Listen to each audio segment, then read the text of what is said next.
Hi guys, Steph here. Yes, it is moi. No fingers today, until a little bit later. Now, the reason I've actually called the video a disappointing pen haul is quite simply because this week I went onto a pen haul or a pen hunt. Now, that particular day I woke up at 3:30, had a shower, breakfast. I went to pick up a friend of mine for 5 o'clock in the morning, and we set off to the venue. Now, driving to the venue, it took us approximately 2.5 hours to get there. And then, when I got to the venue, yesterday was actually one of the hottest days we've had in the UK, so we were walking around what seemed like miles and miles.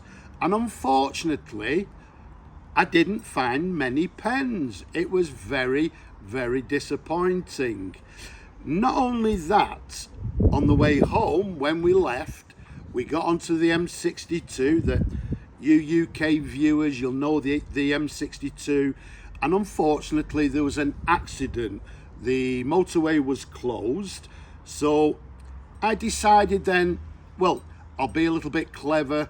I'll take a little detour, and I ended up on the Woodhouse. I think it's called the Woodhouse Peak, is it? The road. I think it's the A628. When we got on that particular road, everybody else had the same idea. So we were stuck in a traffic jam. We were stuck in that traffic jam for approximately 4 hours. So by the time I got home, it was very, very late. I was tired. I was perspiring a lot because of the hot day. So in all, it was a disappointing pen haul, or even a disappointing day. The only positive thing I can take from the pen hunt, if you like, is that on that day when I went, I have a person there that sort of finds pens for me. He's got a few contacts, etc. He contacted me, and he told me of a gentleman that was there that had a large pen collection. So I thought, whoa, here we go, hopefully we can salvage the day. Unfortunately, when I got there, it was a large collection. As always, there was some tat with the good pens, but the gentleman wanted £2,000. Yes, £2,000. For me personally, whether they were actually worth £2,000, I was sort of questioning. I was questioning it myself on the day, but unfortunately, the pen purchasing fund that I had on me did not add up anywhere near to £2,000, and I had to decline. Well, I declined the purchase. The gentleman wouldn't budge on his price. He wouldn't lower his price. So I said, I'll let him go. And I think to myself now, well, should I have bought them? Should I have not? But it doesn't matter now, it's gone. But that is the reason, in a nutshell, why the pen haul is called a disappointing pen haul. So, without further ado, let me show you the little haul, the pens that I actually found. So, this is it. Yes, this is that disappointing pen haul. So, after telling you what I've just told you and finding just these few pens, I asked myself the question, is it worth it? All that time, all that effort, is it worth just these few pens? So, let's go into what we've got here. As you can see, there's no need for a part one, part two. I think this will just simply cover, well, just part one, and that's it. So the first one to the top here, okay, this is one of the sort of more interesting ones. We've got a lovely green Blackbird fountain pen with the original nib there. Okay, so that is just, there's a couple of just interesting ones. The rest, quite simply, are tat. We've got a little Schaefer here in blue, and if I remember rightly, there we go, we've got a silver chrome. It's a cartridge converter, the inlaid nib there, as you can see. Yeah, so that's not too bad. I'm sure somebody can make do with that. Conway Stewart tatty box. Inside was this pen here. When I first saw it, I thought, right, okay, so we've got something a little bit decent. If you look there, we've got Conway Stewart 58 in this lovely herringbone. Unfortunately, straight away, you can see the clip is missing, and then if we take the cap off, the rest of the pen is missing too. And also, on this particular one, I don't know if you can see it, there you go, just around this area here, it looks like someone's actually repaired it. And to be quite honest with you, I feel it's a nice, well done repair. You can see that maybe it sort of chipped off sometime in the past. It looks like it's actually been plastic soldered on. But yeah, not a too bad job in my opinion. So yeah, you know, I'm asking you people out there the question.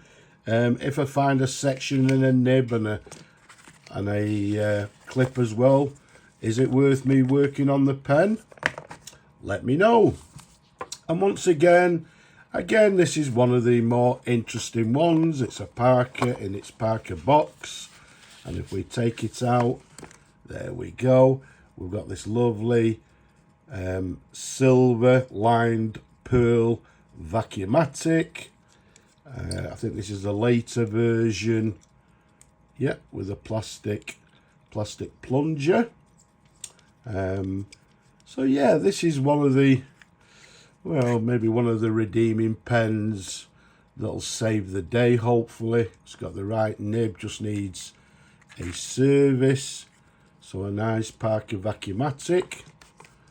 There we go. Let's put that to one side. This one here looks like, well, I think it's a Mentmore. Look at the state of it though. I think somebody's actually been using it as a paintbrush as opposed to a pen. Okay, so there's two or three pens that I bought in a little job lot, which is generally just tat. The only thing I bought this for to see if I could salvage the nib, but if you look there, even the nib's got some sort of paint on it underneath. So yeah, that's the sort of quality of the pens that I'm bloody finding. Yeah, we've got this one is a Burnham. I thought it was a nice colour, missing parts, missing the cap, and there you go, look at the nib there, splayed. Okay, I mean, I didn't pay a lot for it, but what do I do with it? And then again, quite a bit of tats here. We've got a nice yard of lead here. That's not too bad in my opinion. There you go, yard of lead in this hexagonal shape, sort of an art deco. Where are you people out there? I've had quite a few yard of lead pencils, but I had one particular inquiry on YouTube comments and asked him to actually, yeah, to email me, and that was it. Not heard nothing since. So if you're interested, as with all the pens, I keep on telling you, down below, get in touch. Don't be shy. I don't bite. Pop me an email, and where I can, I will try and help. So another one, a Waterman. Looks quite modern. Yeah, it's got the modern Paris nib. So a Waterman pen made in Paris in this black, matte black colour. Cartridge converter. Looks like a Parker 17 in burgundy. There you go, hooded nib. I've got a few of them available. Anybody wants one, get in touch. There we go, got a Schaefer pencil. Once again, missing the clip. As I said, I think this came in a little job lot. I think I only bought the job lot for £1. But there you go, that's a mess. What do we do with it? And again, one of the more interesting pens. We've got in this particular case, the gold lined pearl vacuumatic. And there's a clip with the blue diamond to the top, a little bit loose. We need to rectify that. And I think this is the later version again.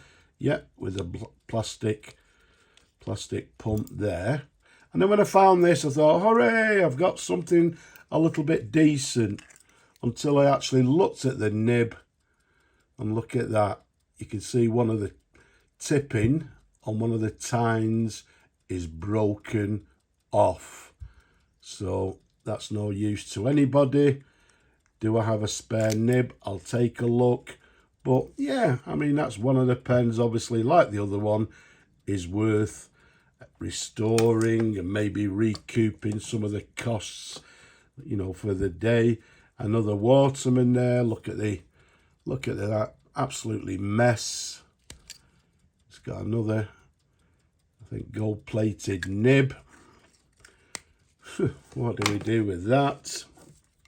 This, again, total mess. No idea what it is. Look at that. It's got this some sort of ballpoint with two tips, as you can see there. But all rusted clip. No good to anybody. And last but not least, again, one of the more interesting ones is this Conway Stewart here. If I show you the barrel imprint, I'm hoping you can see that. Is it the 286? I'm not 100% sure. Hopefully you can see that better than I can. Not bad condition until, there we go. Even with it being a disappointing haul, I'm finding half decent pens with issues. So you can see the very end of the clip there is broken off. It's got the correct nib. So yeah, you know, again, that's worth persevering with. Trying to find a lever. And last but not least, look at that, a platinum pen. It's got a chrome nib. What do we do with that? Who knows? So that's it, ladies and gentlemen. As you can see, very disappointing. Apart from maybe 2, 3, 4 pens. Even so, it's got to a stage on my travels that I'm not actually finding pens. And recently I just went to a very small antique fair near me. I didn't find any pens, but what I did find is, there we go, 3 pocket watches. Okay, so there's the first one, a Seconda. All 3 are in working order. Whether they keep time, whether they need a service or not, is a different matter. This one's got like a train on the back, but there we go, a nice Seconda. And then this one is, there you go, do they call it a Vulcane? Okay, you can see there, also in working order. So 3 pocket watches, and the last one being this one. There's no name to it. This one looks maybe a little bit older by looking at the face. But if you look at the second hand there, is it a second hand? You can see it's going round nicely. So all 3 are actually in working order. They may need a service, whether they keep time or not. But yeah, that's how bad it's getting. I didn't find any pens, so I bought 3 watches to try and salvage the day. So that's it. That's the small disappointing pen haul. And As you can see, not a great deal. Normally I come back with lots and lots of pens, but as I said at the beginning, a very disappointing day. So that just shows you some people, all the time, the effort, etc. that I go through, not all pen hunt trips are successful. Some of them, as in this case, very disappointing. And again, let me ask you people the question out there, is it worth it? But on that note, I'm just going to say Slavo Kriini, and from me and this little pen haul and watches, I'll just say bye-bye for now.